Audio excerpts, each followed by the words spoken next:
Bharatiya Janata party ने आदमपुर से भव्य बिश्नोई को अपना उम्मीदवार घोषित कर दिया है।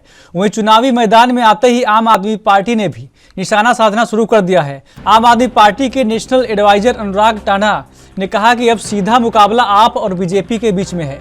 बीजेपी ने भव्य बिश्नोई को टिकट दिया है।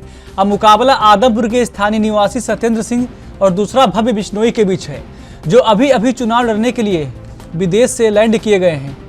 साथ ही कहा कि वह विदेशी उम्मीदवार हैं, वह कभी कभी भ्रमण करने आते हैं। पहले भी लोकसभा चुनाव में इससे लड़ा था, इसी कारण से भव्य को करारी हार मिली थी। एक तरफ भव्य बिश्नोई अंग्रेजी बोलते हैं, दूसरी तरफ स्थानीय लोगों के बच्चे हैं, जो 5वीं कक्षा का बच्चा भी हिंदी और इंग्लिश नहीं बोल पाता है। भारतीय जनता पार्टी और आम आदमी पार्टी के बीच है, और ये मुकाबला इसलिए भी अब और ज्यादा दिलचस्प हो गया है क्योंकि भारतीय जनता पार्टी ने भव्य बिश्नोई को टिकट देने का फैसला आदमपुर से किया है। तो अब ये सीधा मुकाबला है दो लोगों के बीच में, एक आदमपुर का स्थानीय वासी, आदमपुर का रहने वाला व्यक्ति, और दूसरा जो अभी अभी चुनाव लड़ने के लिए 1-2 महीना पहले ही विदेश से लैंड किए हैं विदेशी उम्मीदवार, जिनको हम कह सकते हैं आदमपुर में रहते नहीं है, आदमपुर में कभी कभार भ्रमण करने के लिए आते हैं, आदमपुर के गांवों को, आदमपुर के लोगों के बीच में रहते नहीं, उनकी समस्याएं जानते नहीं, सुनते नहीं।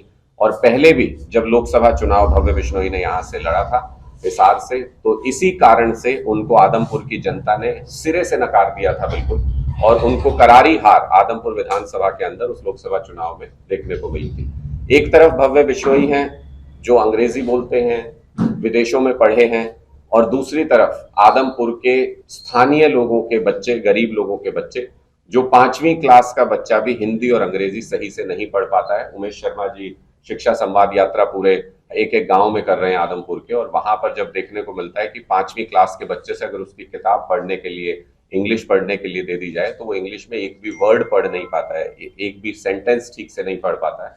तो ये दो जो रियलिटीज हैं, जो स्थानीय बच्चों की जो रियलिटी है और एक कुलदीप बिश्नोई जी के बेटे की, भव्य बिश्नोई की जो रियलिटी है कि वो विदेशों में पढ़े हैं, अंग्रेजी बोलते हैं, और यहाँ स्थानीय स्कूलों को, सरकारी स्कूलों को बंद करने की साजिश भारतीय जनता पार्टी सरकार कर रही थी। वहां पर शिक्षा व्यवस्था पूरी तरह से ठप है, वहां के बच्चे ठीक से हिंदी अंग्रेजी पढ़ नहीं पाते हैं।